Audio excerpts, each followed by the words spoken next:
या न्यूज बुलेटिनचे सहप्रायोजक आहेत गोकुळ. कोल्हापूर शहर वाहतूक नियंत्रण शाखेकडून राबविण्यात आलेल्या राष्ट्रीय रस्ता सुरक्षा अभियान 2026 ची आज धैर्यप्रसाद हॉल येथे सांगता झाली. 1 ते 31 जानेवारी दरम्यान शहर व जिल्ह्यात वाहतूक नियमांबाबत जनजागृतीसह कडक अंमलबजावणी करण्यात आली.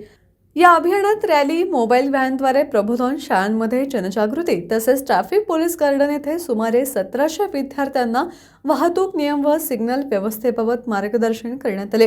पोलीस अधिकारी व अंमलदारांसाठी आरोग्य व नेत्र तपासणी शिबिर तसेच रक्तदान शिबिराचे आयोजनही करण्यात आले.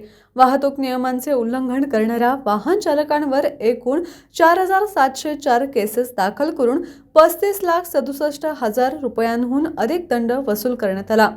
चुकीचे पार्किंग, सिग्नल जंप, मोबाईलवर बोलत वाहन चालवणे आणि मद्यप्राशन करून वाहन चालवणे यावर विशेष कारवाई झाली.